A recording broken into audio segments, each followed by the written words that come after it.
नमस्कार, मी दीपाली. माझ्या चॅनलमध्ये तुमच्या सर्वांचं खूप खूप खूप मनापासून स्वागत. श्री स्वामी समर्थ. तर आजच्या भागामध्ये आपण बघणार आहोत की आता नवरात्र सुरू होणार आहे आणि दुर्गा सप्तशतीचे पाठ आपल्याला करायचे आहे. आता हे पाठ आपल्याला जास्तीत जास्त संख्येमध्ये करायचे आहे आणि त्याचेच नियम आणि अटी हे आजच्या भागामध्ये आपण बघणार आहोत. एकदम थोडक्यात मी तुम्हाला सांगणार आहे, कारण याचे व्हिडिओ बऱ्याच जणांनी सुद्धा पोस्ट यूट्यूबवर अवेलेबल आहेतच. मीही सेम व्हिडिओ 2 वेळा याच्या आधी पोस्ट केलेला आहे, म्हणून थोडक्यात तुम्हाला सांगते. आतापर्यंत बऱ्याच जणांना माहिती झालं असेल आणि बऱ्याच जणांनी ही सेवा केलेलीही असेल. कुठली पण सेवा करताना आपण संकल्प करत असतो, संकल्पाने सुरुवात करत असतो. आता ही एवढी मोठी भगवतीची कुलदेवतेची सेवा आपण करणार आहोत, तर सगळ्यांनी आवर्जून संकल्प करूनच या सेवेला सुरुवात करा. तुम्ही किती पाठ करणार आहात ते आधीच ठरवा आणि तसाच संकल्प आपल्याला करायचा आहे. हातामध्ये उजव्या हातामध्ये पाणी, गंध, अक्षदा आणि फूल टाकून आपल्याला संकल्प बोलायचा आहे की किती आपल्याला सगळ्यात पहिले आपलं नाव, आपल्या गोत्राचं नाव आणि आपण किती पाठ करणार आहोत ते सांगून ही पूर्ण सेवा, इतके पाठ आणि ही सेवा मी तुझ्या चरणी रुजू करतो आहे आणि आपली इच्छा बोलायची. तुमची काय इच्छा आहे ती इच्छा बोलून आपण संकल्प सोडायचा. संकल्प करून मग आपण आपल्या सेवेला सुरुवात करणार आहोत. आता आपण नियम बघूया. आता हा आपला दुर्गा सप्तशतीचा ग्रंथ, एकदम दिव्य पवित्र असा ग्रंथ. हा ग्रंथ, पहिली गोष्ट म्हणजे लाल कापडामध्येच गुंडाळून ठेवायचं. तुम्हाला वाचायच्या आधी आणि वाचल्यानंतर असा व्यवस्थित हा ग्रंथ लाल कापडामध्येच ठेवायचा. हा पहिला नियम. असा उघडा ठेवायचा नाही. जेव्हा तुम्ही वाचणार असाल तेव्हाच हा ग्रंथ काढायचा आणि वाचताना पाठ घ्यायचा. पाटावर किंवा जे आपलं व्यासपीठ असतं, व्यासपीठावरच हा ग्रंथ ठेवून वाचायचा. वाचताना आसनावरच बसायचं आणि न हालता न डुलता स्थिर बसून आपल्याला हा पाठ वाचायचा आहे. दुसरा नियम. त्यानंतर आपण जेव्हा हा पाठ वाचू तेव्हा हा पाठ वाचताना म्हणजे आपला आवाज येईल इतक्या मोठ्याने तरी आपल्याला हा पाठ वाचायचा आहे.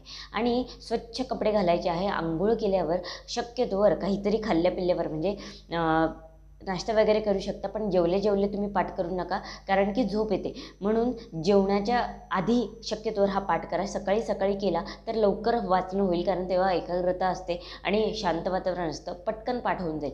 फार वेळ लागत नाही. एखाद्या 1.25 तासामध्ये तुमचं वाचन होऊन जातं. एक पाठ म्हणजे, लक्षात ठेवा, एक पाठ म्हणजे 13 अध्याय आहेत. 1 ते 13 अध्याय पूर्ण एक आसनी बसून वाचणं म्हणजेच एक पाठ. असे आपल्याला 14 पाठ करायचे आहे पूर्ण नवरात्रीमध्ये.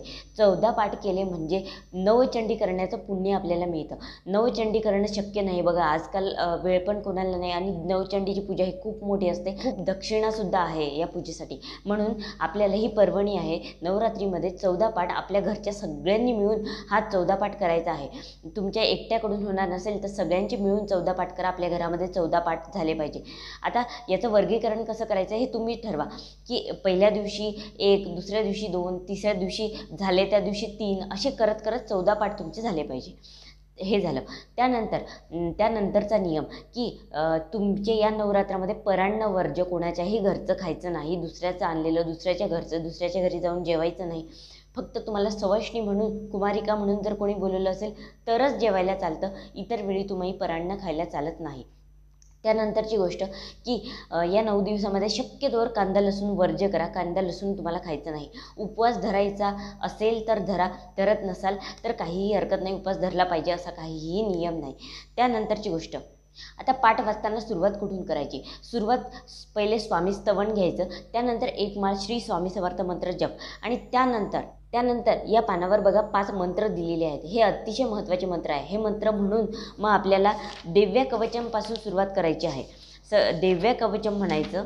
इथून बघा, दिव्य कवचमपासून सुरुवात करायची. तर पूर्ण 13 अध्याय झाल्यावरच थांबायचं. दिव्य कवचम, त्याच्यानंतर अर्गला स्तोत्र, अथ किलक स्तोत्रम आणि रात्री सुक्त.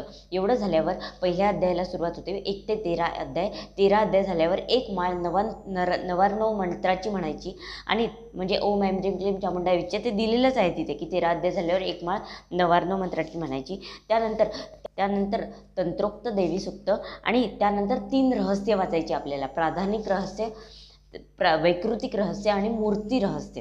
तर हे 3 रहस्य वाचल्यानंतर आपल्याला क्षमा प्रार्थना म्हणायची आहे. आता हे क्षमा प्रार्थना म्हणण्याच्या आधी सिद्धकुंजिका स्तोत्र दिलेलं आहे आपल्या नित्यसेवेच्या ग्रंथामध्ये, तर सिद्धकुंजिका स्तोत्र म्हणायचं एकदा, आणि त्यानंतर आपल्याला देव्यापराध क्षमापण स्तोत्र शेवटच्या पानावर आहे ते म्हणायचं आहे. म्हणजे वाचताना आपल्याकडून काही चूक झाली असेल तर आपल्याला हे देव्यापराध क्षमापण स्तोत्र म्हणायचं आहे. एवढं झालं की एक पाठ होतो. अशी आपल्याला ह्या पूर्ण पाठ करण्यासाठी 1 ते सव्वा तास लागतो.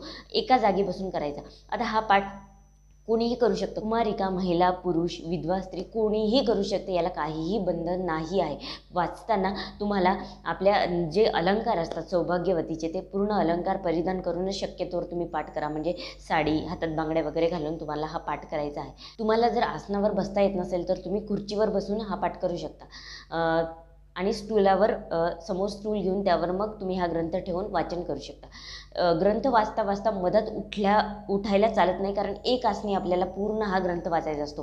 पण मध्ये जर तुम्हाला उठायचं काम पडलं, वॉशरूमला जायचं असेल, बाळ रडत असेल, काही असेल, तर तुम्ही उठू शकता. पण उठल्यावर तुम्हाला गोमूत्र शिंपडून हातपाय धुवूनच मग परत वाचायला सुरुवात करायची. पण 2 अध्याय सकाळी, 2 अध्याय दुपारी, 2 अध्याय संध्याकाळी असं वाचायला चालत नाही, कारण एक आसनी शक्यतोवर वाचा. शक्यतोवर तुमची कामं आधीच आटपून घ्या आणि मग 1 ते सव्वा तास उठणार नाही अशा स्थितीने, अशाच विचाराने तुम्ही बसा.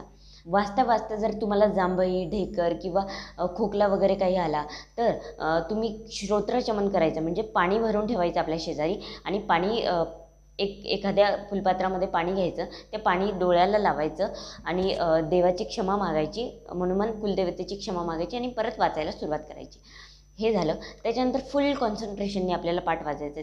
काय सांगितलं आहे पुस्तकात ते समजून वाचायचं. नुसतंच वाचायचं म्हणून वाचलं याला काहीही अर्थ उरत नाही, कारण हा खूप दिव्य ग्रंथ आहे आणि भगवतीची सगळ्यात मोठी सेवा आहे. त्याच्यामुळे हे जर तुम्ही वाचत असाल तर मनापासून वाचा, नाहीतर त्याला काहीही अर्थ उरणार नाही. तर कारण कुलदेवतेची सगळ्यात मोठी सेवा आहे आणि कुलाचार आपल्याला करण्याची ही संधी आहे. वर्षातली कुलाचार करण्याची ही संधी आहे. म्हणून हा पाठ जर तुम्ही वाचत असाल तर व्यवस्थित मन लावून हा वाचायचा आहे. पाठ पूर्ण झाल्यावर तुम्हाला तसंच मांडणी करून ठेवायची गरज नाही.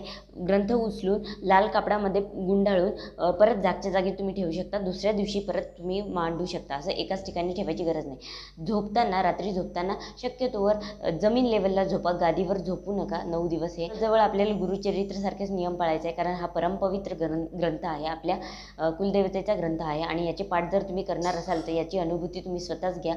खूप दिव्य अनुभव आहेत. म्हणून ही कुलदेवतेची सेवा आपल्या घरामध्ये झाली पाहिजे. 14 पाठ तरी करायचा प्रयत्न करा. नाहीच जमलं तर 1 तरी पाठ तुम्ही पूर्ण नवरात्रीमध्ये 1 तरी पाठ करा.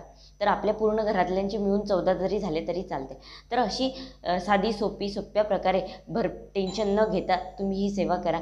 एवढीच माहिती मला तुम्हाला आजच्या भागामध्ये सांगायची होती. झालेली सेवा महाराजांच्या चरणी अर्पण करते. जर तुम्हाला माझे व्हिडिओज आवडत असतील तर नक्की लाईक करा, शेअर करा आणि सबस्क्राईब करायला विसरू नका. जास्तीत जास्त लोकांपर्यंत व्हिडिओ पोचवा, म्हणजे स्वामी सेवा आपल्याला घराघरामध्ये पोचवता येईल. श्री स्वामी.